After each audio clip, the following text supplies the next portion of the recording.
So today we are going to turn to Proverbs chapter 1, verse 1.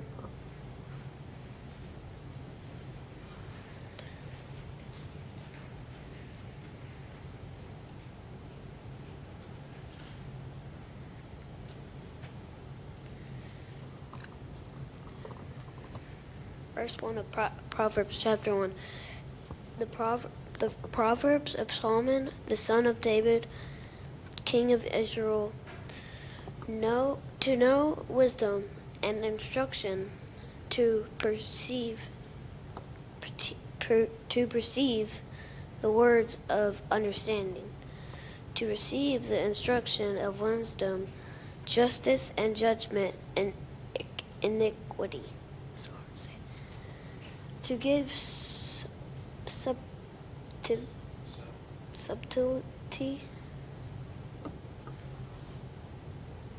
to the simple, to the young man, knowledge and destruction.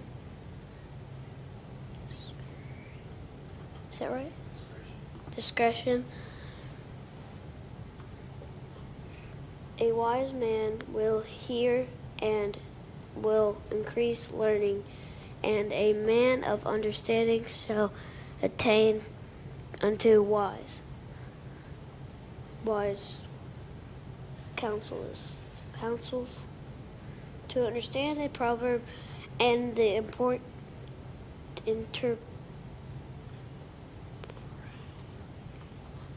interpretation. Is that how you say it? Interpretation, the words of the wise and their dark sayings. The fear of the Lord is being of knowledge, but the fools despise wisdom and instruction.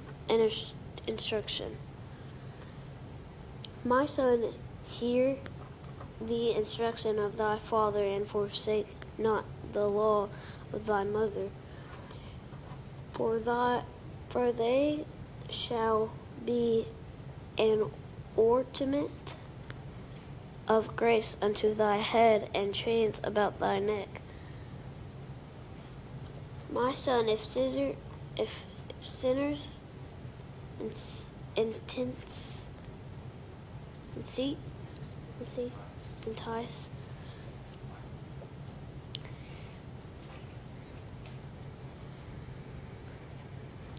entice thee, consent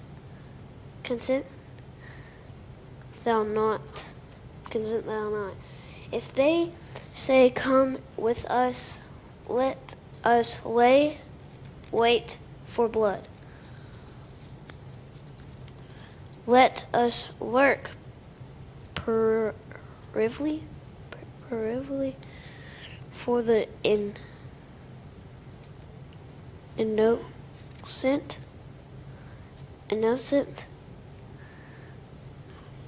And notice, is that right?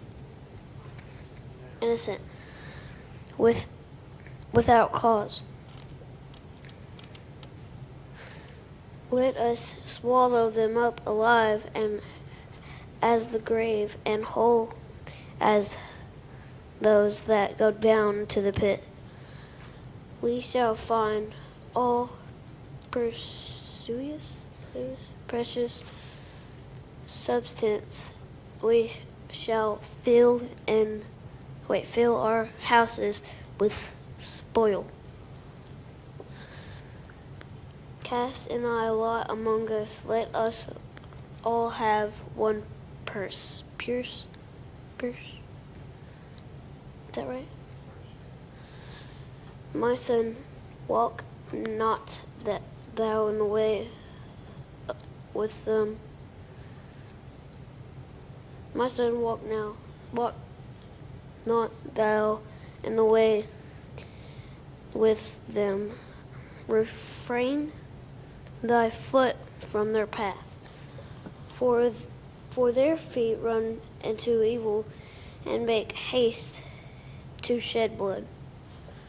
Surely in vain the net is spread spread in the sight of any bird, and they lay wait for their own blood. They lurk privily for their own lives. So are the ways of every one that's greedy of gain, which taketh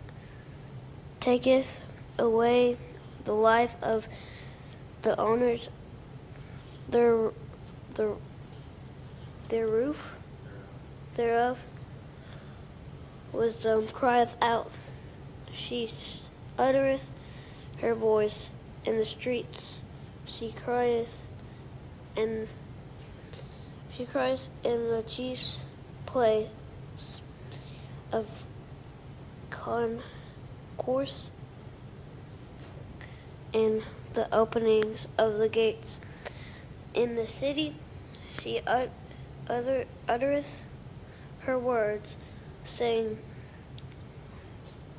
How long, ye simple ones, will ye love simplicity? And the scorners delight in their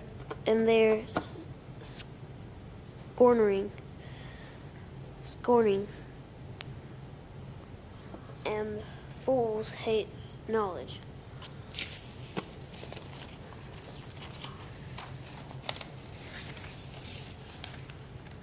This is what that whole chapter was talking about. Introduce the book to the book, establish the central theme of seeking wisdom and understand by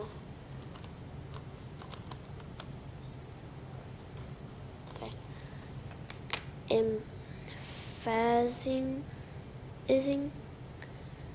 the importance of fearing the Lord as the fountain. It's a different word.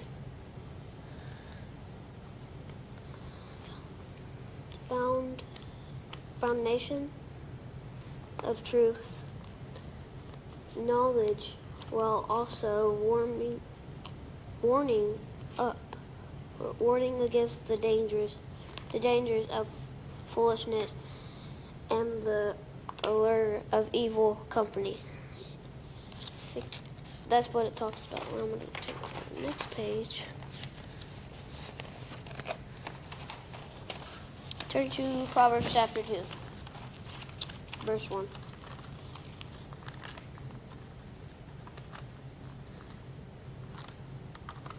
My son, if thou wilt receive my words and hide my commandments with thee, so that thou incline thy ear unto wisdom, and happily thine heart unto understanding.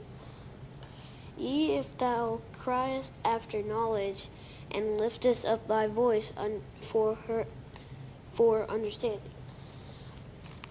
If thou seekest her as silver, and searchest for her as for hid treasures, then shalt thou understand the fear of the Lord, and find knowledge of God. For the Lord giveth wisdom, out of his mouth cometh knowledge and understanding. He layeth up the sound wisdom for the righteous. He is a buckler to them that walk uprightly. He keepeth the path of judgment, and preserveth the way of his saints. Then shalt thou understand the righteousness of judgment and iniquity, ye everyone good path. Then wisdom entereth unto thy heart, and knowledge is pleasant unto unto thy soul. To thy soul.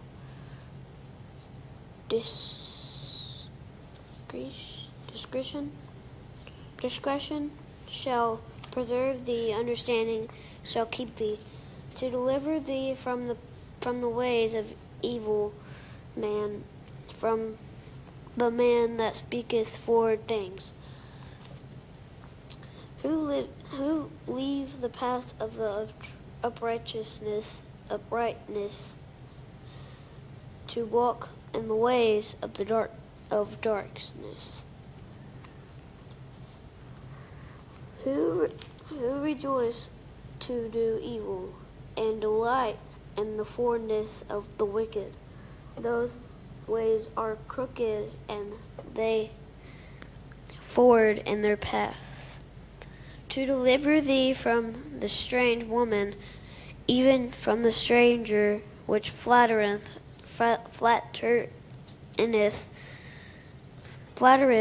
her words, which forsake the guide of her mouth, and forgetteth the covenant of her God. For her house inclineth unto death, and her paths unto dead. None that go unto her return again, neither take they hold of the paths of life, that thou mayest walk in the way of good men, and keep the paths of the righteous. For the upright shall dwell in the land, and perfect shall remain in it. But the wicked shall be cut off from the earth, and the transgressors shall be rooted out of it. Okay, go to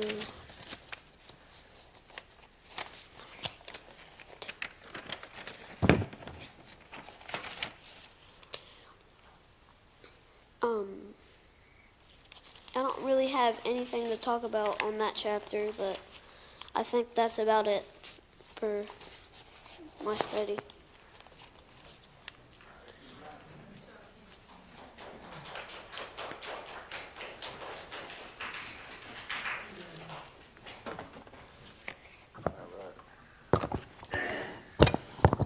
Thank you, Brother Kenny, for that reading and description of those verses. It's always good to hear these young men. I was thinking, years ago, people didn't have Bibles in a plentiful like we do, and sometimes you just had to sit there and listen to someone read because you couldn't read along with them. And anyway, it's a blessing to hear those verses read tonight. We're going to turn to Genesis 8. We'll do a little devotional ourselves, and we're going to talk about the altar of Noah.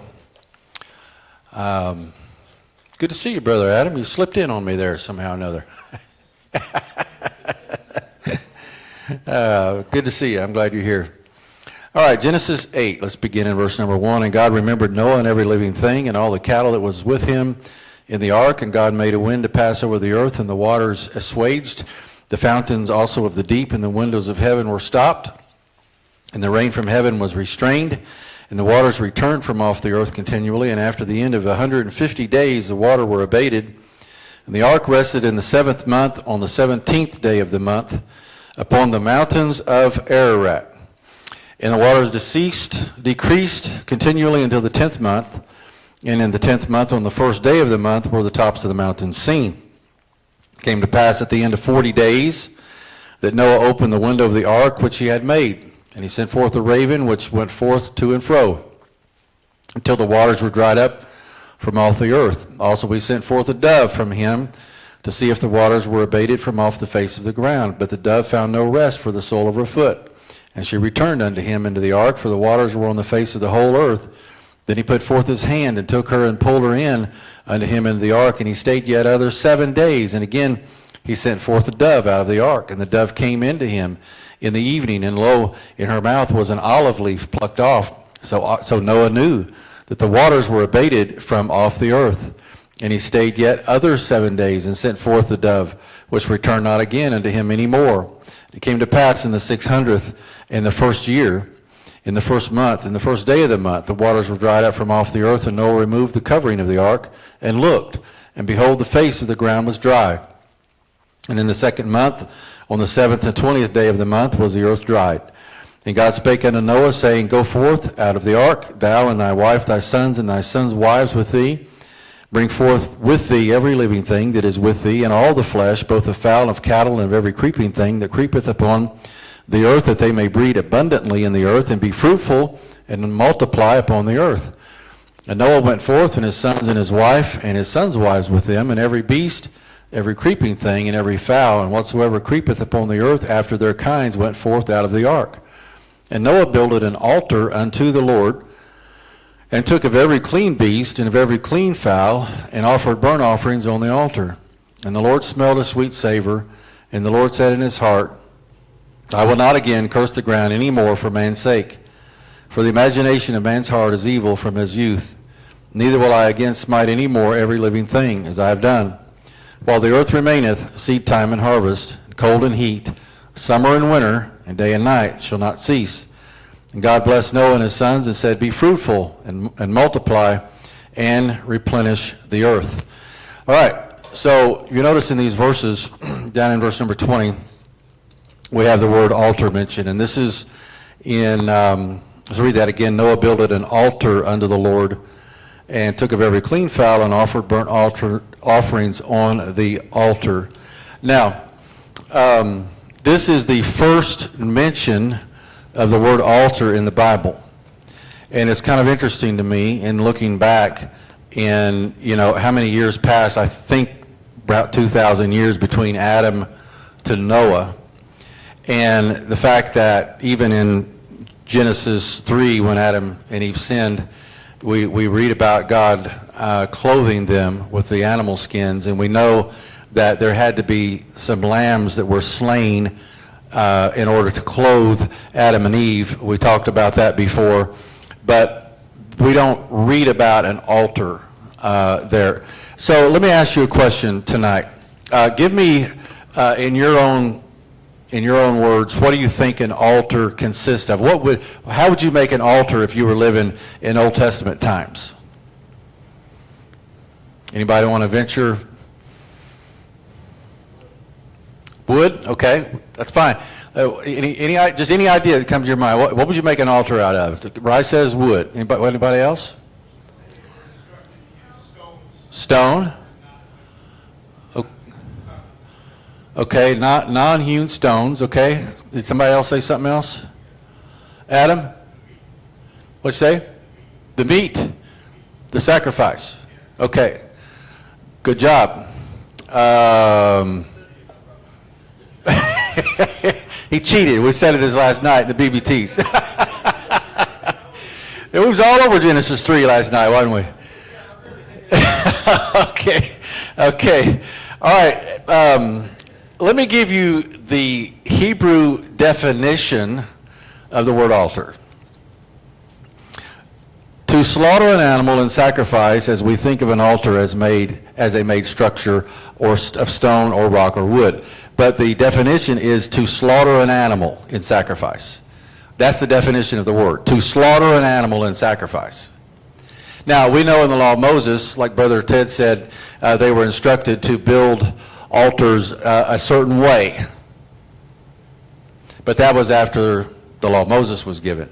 So the word altar simply means to slay an animal in sacrifice. It doesn't really, in the definition of the word, it doesn't give instructions as to how to build it or what is to be built of, whether stone or wood or whatever, right? To slay an animal in sacrifice.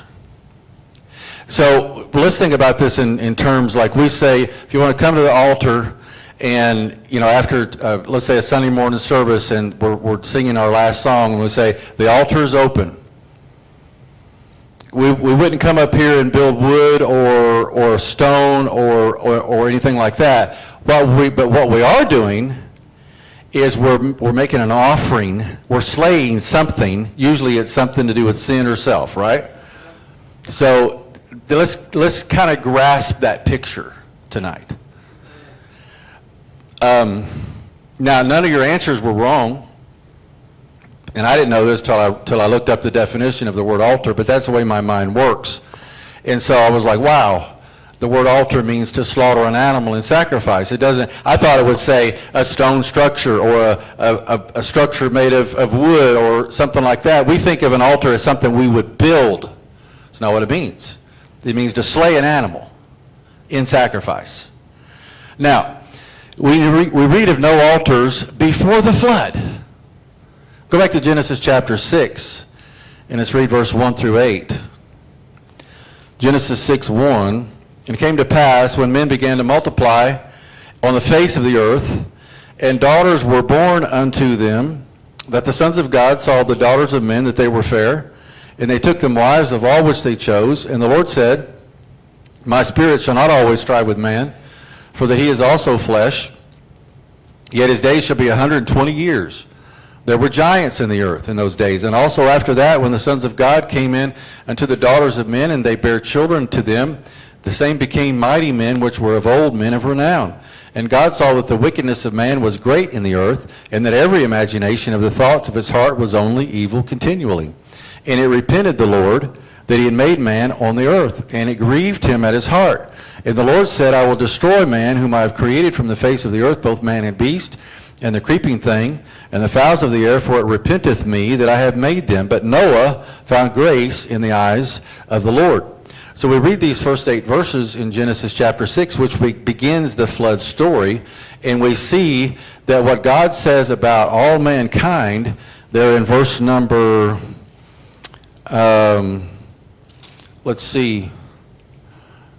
in verse number 5, that every imagination of the thoughts of his heart was only evil continually.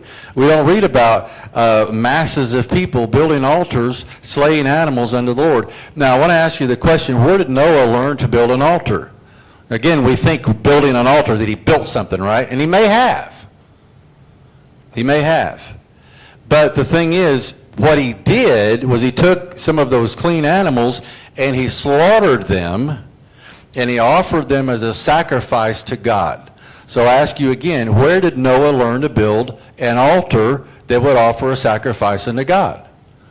At some point in time, he had to be taught these things, and you go back and read the genealogy of Noah back to Adam, and we know, of course, Enoch was in the bloodline, right? Enoch walked with God, and he was not. God took him. He didn't actually die. So he was a righteous man.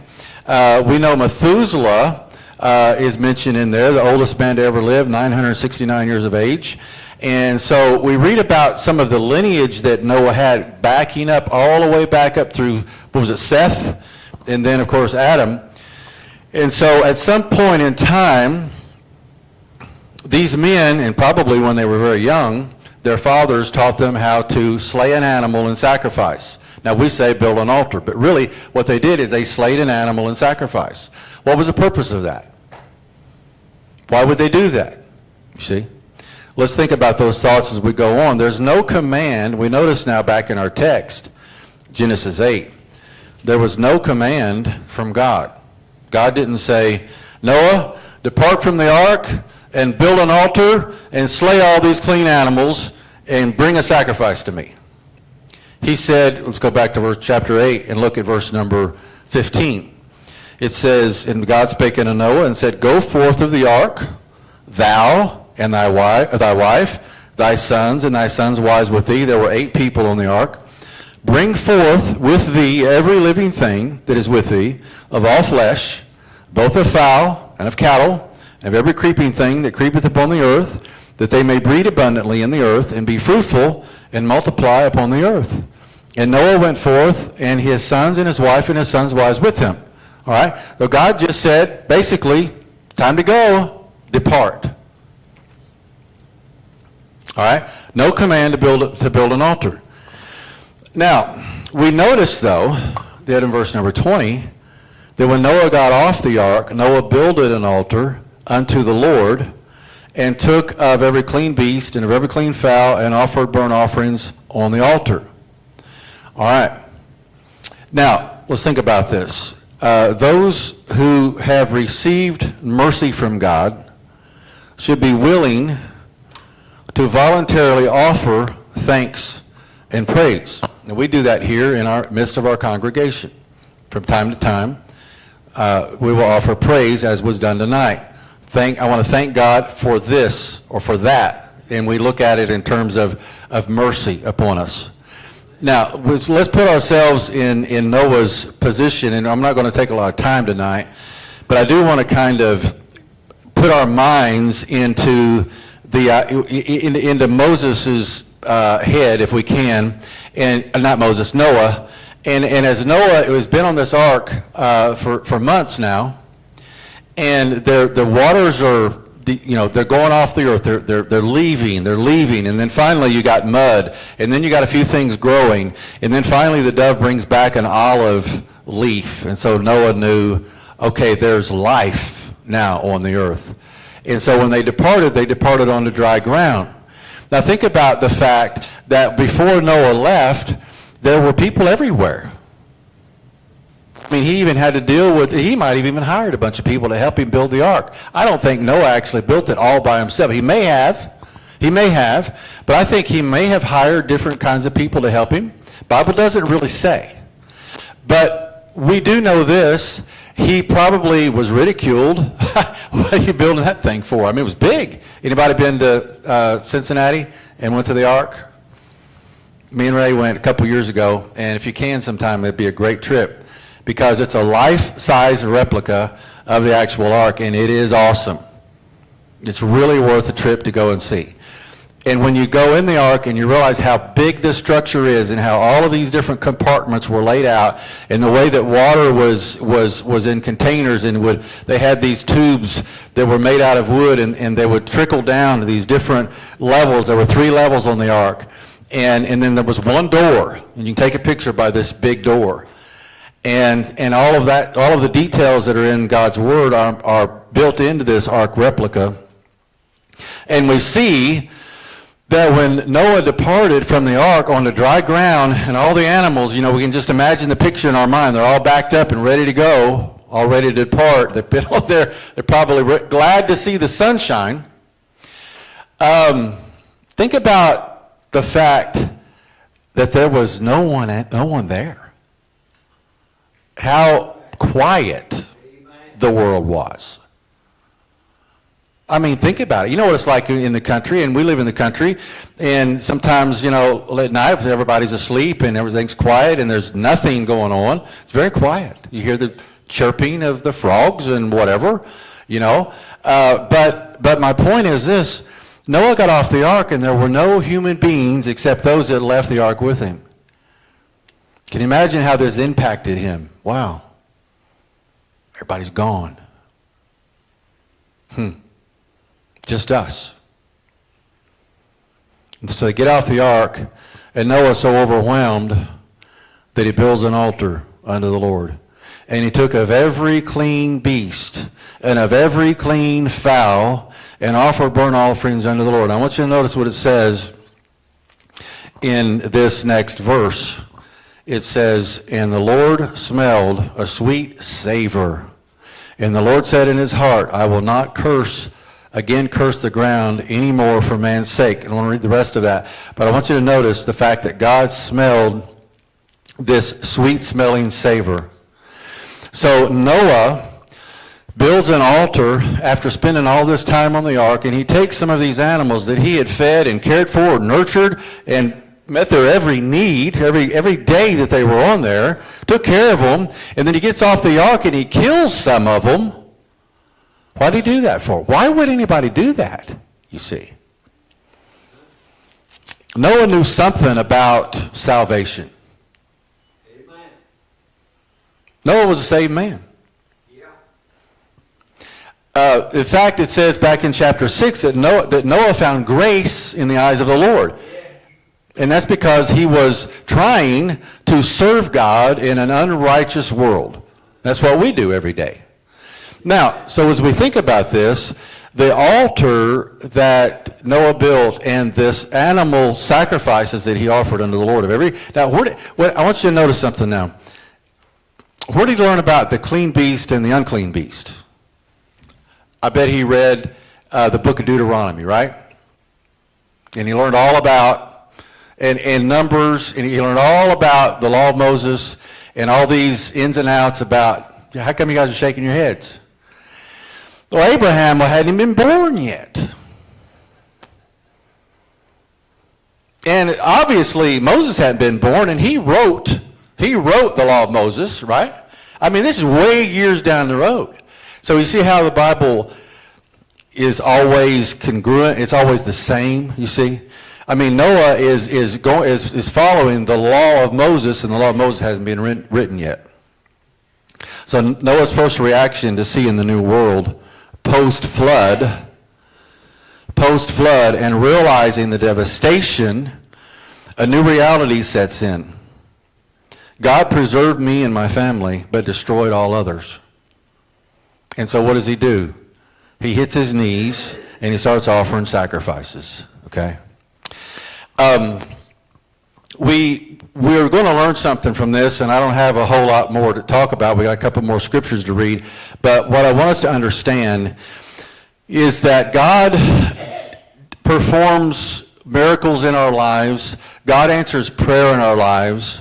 God does all these things for us, but he never says, Donna, when you go to the doctor tomorrow and everything's good, I want you to make sure you remember to praise me. God doesn't say that, does he? He wants us to do that voluntarily. He wants us to remember that as God does things for us in our lives, whether it be little things or miraculous things, that we offer a sacrifice of praise and thanksgiving. And that's what this altar is for. Okay, there's nothing built here, but when you come up here and you kneel down and pray after a service that may have touched your heart, you're doing that thing. You're praising God, you're thanking God, and you might even be repenting of sin. I mean, you could be lots of things that are taking place. That's a form of sacrifice, isn't it? Right. Now, let's go back to Genesis 6 and look at verse 13 and 14. And let's look at some things here. Genesis 6:13.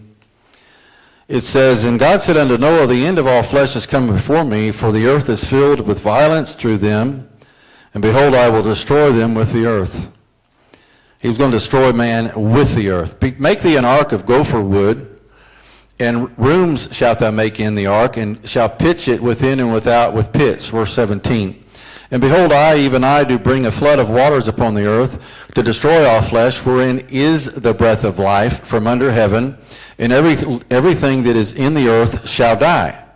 But with thee will I establish my covenant." Notice, with thee will I establish my covenant, "and thou shalt come into the ark, thou and thy sons and thy wife and thy sons' wives with thee."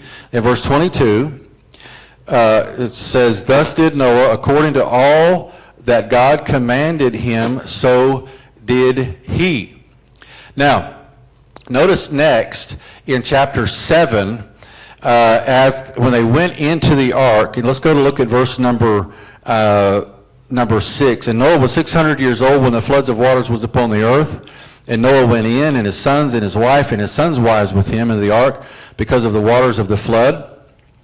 Of clean beasts and of the beasts that are not clean, of fowls, and of everything that creepeth upon the earth, there went in 2 and 2 unto Noah in the ark, the male and the female, as God had commanded Noah.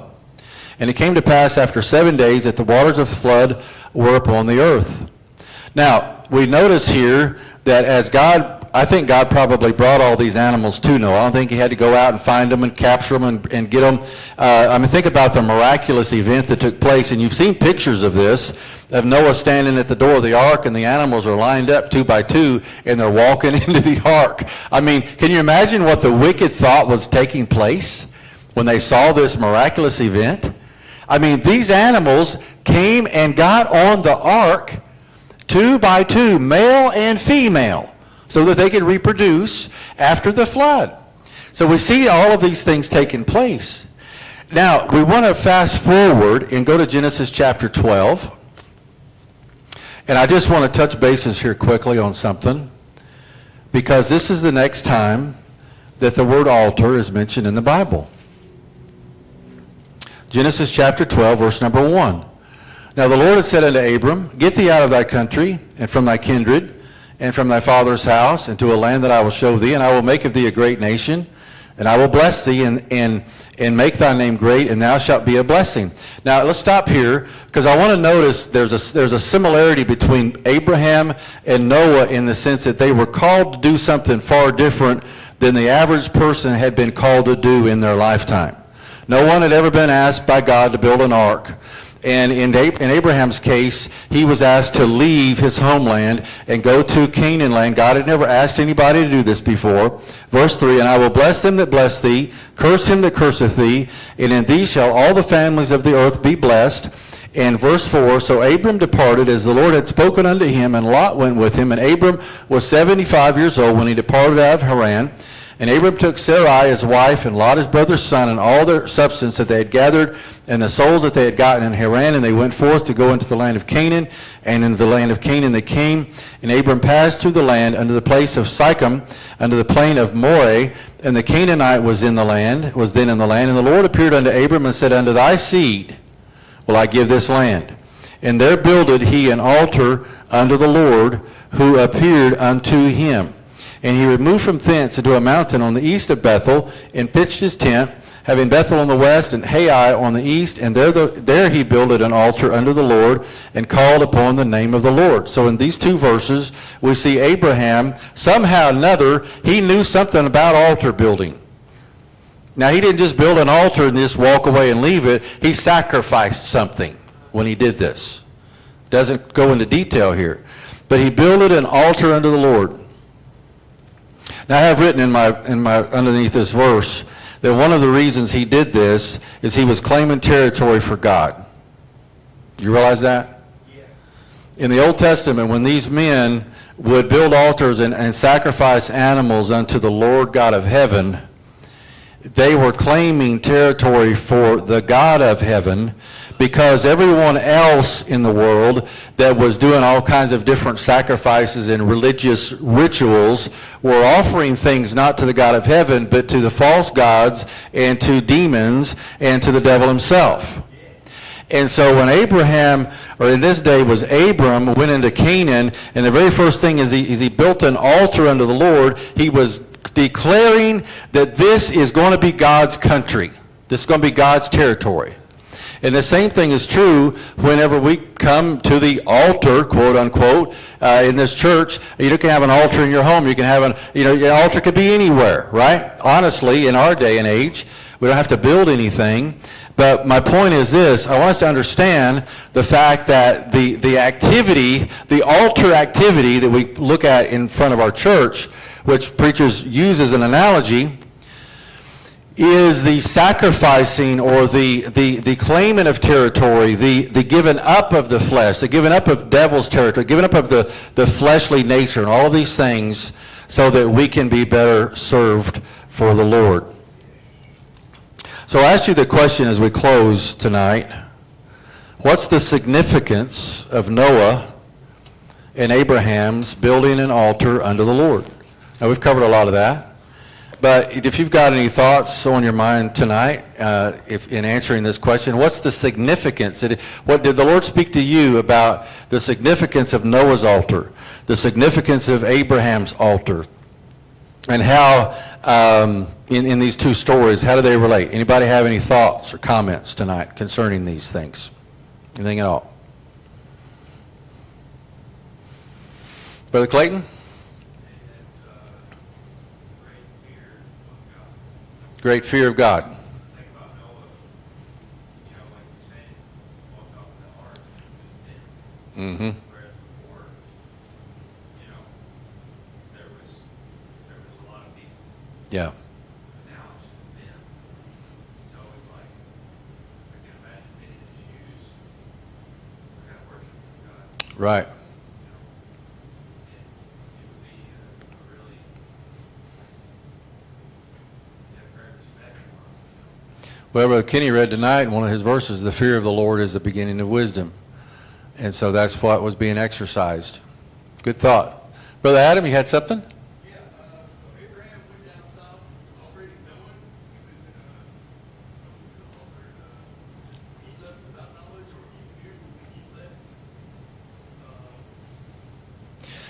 Okay, that's a good question. You're probably right. You're probably right. He left his homeland, and when he ended up in the Canaan land, he purposed in his, obviously, because the first thing he did. Right.